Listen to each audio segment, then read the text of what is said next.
MyPillow CEO Mike Lindell, during a segment on Real America's Voice this week, announced that he somehow has enough evidence to convict 300 million plus people in the United States of voter fraud. I mean, we're talking about a country that has a population of just a little under 330 million. And Mike Lindell says 300 million of us, which apparently includes at least 45 million under the age of 18, we're all going to jail for voter fraud. And he has the evidence on all 300 million of us. Here's what he said. Everything you're going to see over these next 7 months to get rid of the voting machines, you're going to see the Supreme Court case coming out, all these great things, everybody.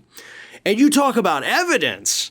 We have enough evidence to put everybody in prison for life, 300 and some million people. We have that all the way back to November and December. The jig's up, folks. We had a good run, right? But, all 300 million of us who apparently committed voter fraud were going to jail for life, which voter fraud does not carry a life sentence. But I guess, when you only have 30 million people left who aren't in jail, they get to change the rules for the other 300 million of us, and we're going to jail for life. And as I pointed out, 300 million people is what he says. There's 75 million people in this country that are not yet of voting age. So again, at least 45 million of those people are between the ages of 0 and 17. Not to mention the fact that we don't even have 300 million registered voters in the United States. So I guess some of us have to go to jail twice, maybe? I don't know how this works, Mike. But I do know this. In my personal opinion, this man is disturbed.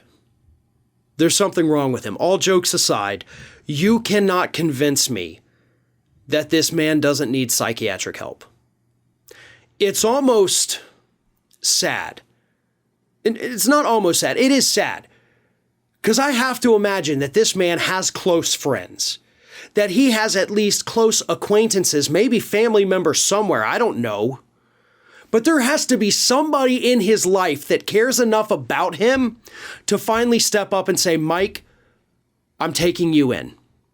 I am taking you to get help. This is crazy. Somebody has to step up and do that. Okay? We're beyond the point of Mike Lindell releasing evidence. He doesn't have any. He's had plenty of opportunities. He's failed to do it. When he comes out and says, we have evidence that 300 million Americans committed voter fraud, that's insane. That's an insane statement to make. And a person who would legitimately make that statement and be serious about it is not a serious person, but they likely have a serious mental condition that needs to be addressed. This man is clearly on a self-destructive pattern here, a downward spiral.